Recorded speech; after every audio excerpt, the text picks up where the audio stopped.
I'm Nathan for Cabot Tales and Trails, a page one story music collection. For today's episode, we're interviewing Sara Young. Sara is Jean's daughter and a teaching and learning assistant. She also has a background with social work and works at Elwood, and she also manages an Airbnb here in Deer Lake. How are you today, Sara? Great, thanks. How are you? Oh, doing good, thank you. What will be one lesson you have from being a teaching and learning assistant? So I'm involved a lot in assisting the teachers and students with all sorts of things. Some of the things I do is pull out small reading groups and assist children with learning how to read. Another big part that's really important to me that I play at the school is I'm actually engaged in teaching Indigenous culture. Oh, wow. So I've been doing some teachings on Indigenous culture and implementing singing and drumming into the curriculum and teaching it to the students. And we actually went out with the grade 5s back in June and attended their multicultural assembly, and the grade 5s got the opportunity to drum and sing for the Xavier students. Oh wow, that's really nice. Yeah, it was awesome. Yeah, wow, how was that experience? It was really nice to see multicultural being introduced over at Xavier Junior High, and for them to give us an opportunity as the grade 5 students at Elwood Elementary to be engaged in going over and participating in the assembly. So it was really meaningful for both sides. As you know, our school only goes up to grade 5, so those students will be transitioning over to Xavier Junior High next year. Right. So it was kind of a way to introduce them and integrate them into that school to prepare them for next year too. Oh wow, yeah, that is a very multifaceted approach, eh? Do you do much writing? I dabble in writing here and there. I really like to sing and drum and play music, and my passion for writing, I think, integrates well with that. Yeah, that does slot in very nice.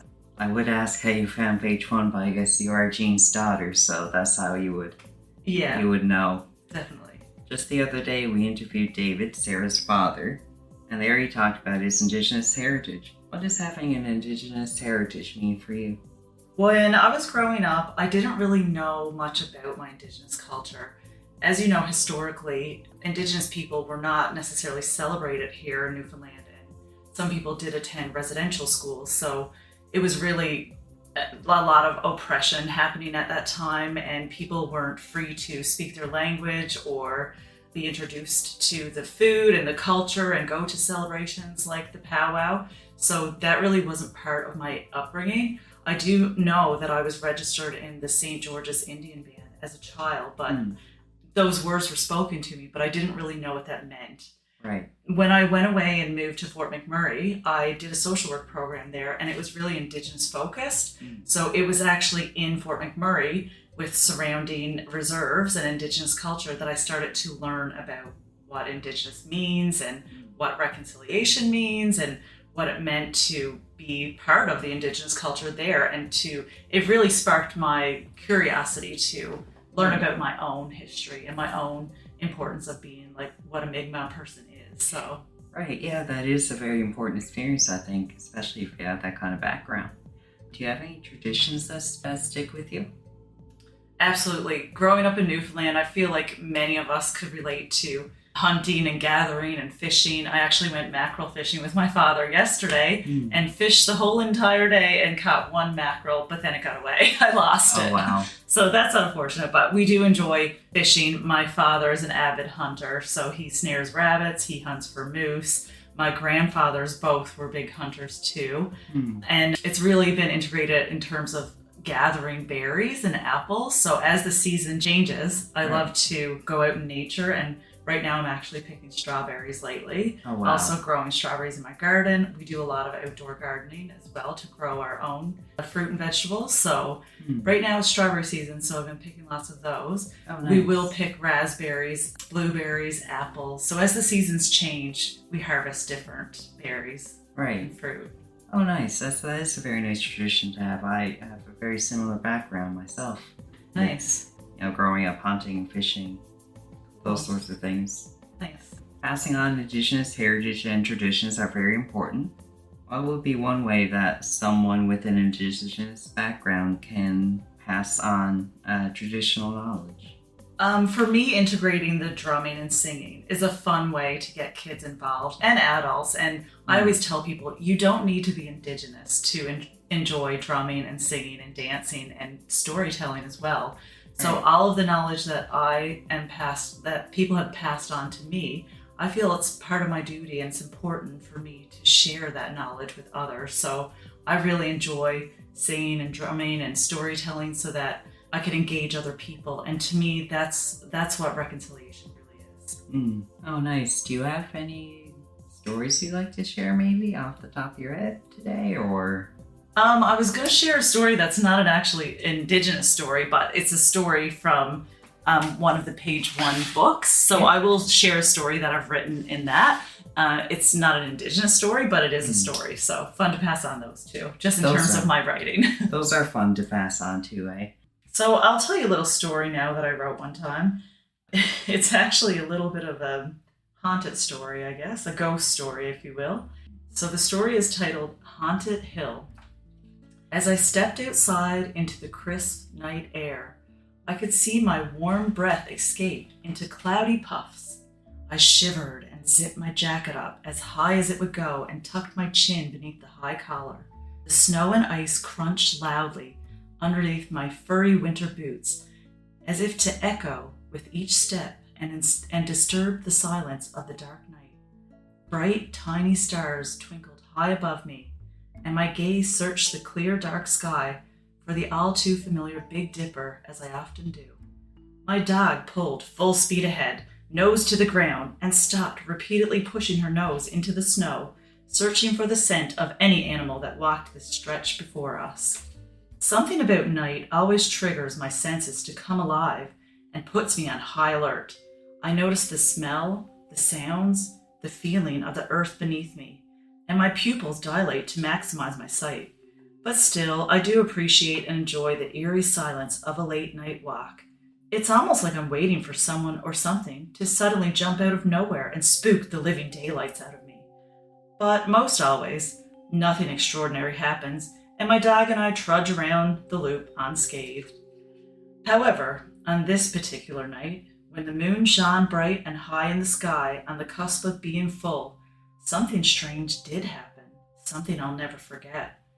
Just as we rounded the corner at the top of the hill, I caught movement from the corner of my eye on my right-hand side across the street. I quickly turned my head to get a better look and heard twigs cracking in the dark woods. I stopped and squinted to get a better look. My dog's ears perked straight up, her head lowered on high alert, and she stared in the same direction.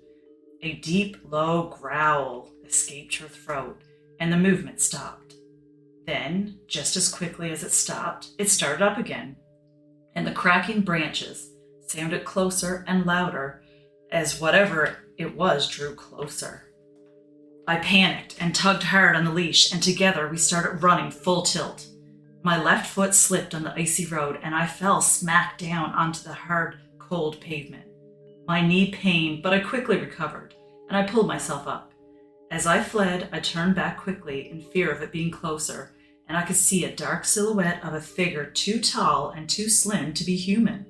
As I stared, it made a strange, repetitive sound, almost like the hum of a large flying insect or a small bird. When it realized I saw it, it raised one hand in a wave, except it wasn't a hand at all. It was more like a webbed foot of a duck. In that instant, its beady eyes started to glow so bright I felt blinded and covered my ears while gasping. Adrenaline kicked in, and I turned and bolted. I ran like a bat out of hell, like it was my last chance to escape and survive this horrifying experience. I turned the next corner and, without looking back, ran down the hill with my dog at my heels, panting loudly. We finally reached my driveway, stormed onto the patio, and rushed into the house. I dropped the leash and stood in the porch gasping for air, still in complete shock. Was it my imagination? Was I losing my mind? I knew I couldn't be because my dog saw it too. All I could say was, "Ruby, what the hell was that?" I stayed awake in bed that night for hours trying to rationalize what I saw. There were just no answers to be found. Needless to say, I never walked that route in the night ever again. And even when I do so during the daylight hours, I still get that spine-tingling, creepy feeling that someone or something is watching me. That something is lurking deep in those woods, just waiting for the right time to come out again. So if I were you, I wouldn't walk that way, especially at night. Wow, that's a really nice story. And Thank very, you. very captivating. I do know that you brought a drum today, so do you have a couple songs that you'd like to play? Yeah, for sure. So I can tell you a little bit about the drum. Right. This is a drum that I made myself. I made it with elders, actually, in Edmonton, Alberta, as part of my Social Work Indigenous Bachelor of Social Work program. So the frame of the drum is made with wood, as you can see. And on the inside, I just wrote my name and the date. So I actually made it July 19th, 2014. So I've been drumming with this for quite a few years now. The face of the drum is made with deer skin. And when I made it, it was soaked in a chemical. So this deer hide was very loose and wobbly. So you could put it over the frame of the drum. And we actually put our fist down through the middle. So it was sagging when we first made it.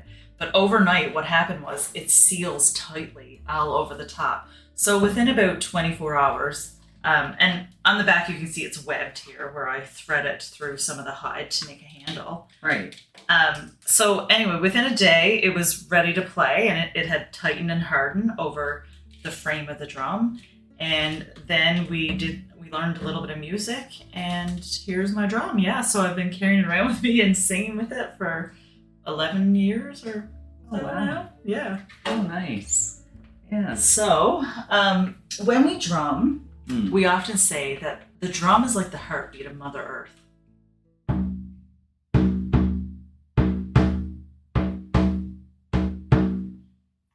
When we are first conceived in our mother's womb, the first sound we ever hear is the heartbeat of our mother, and that is our connection to the earth, to our mother, to ourselves, and it kind of represents how we're all connected, and we're all connected to each other, and we're all connected to the land. So the drum represents that heartbeat of ourselves, of our mother, of our ancestors, of each other. And we like to drum and keep our ancestors who have lived before us in our hearts and in our minds, and we kind of invite them into the presence with us so they can be part of the ceremony of us drumming today. Oh, wow, really nice. So the first song I'll sing for you is called The Traveling Song.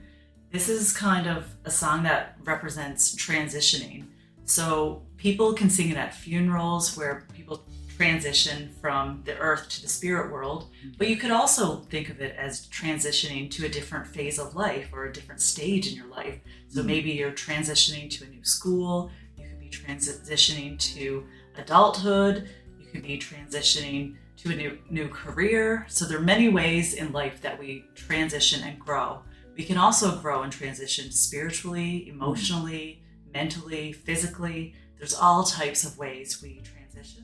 So to me, this song really represents that transitioning.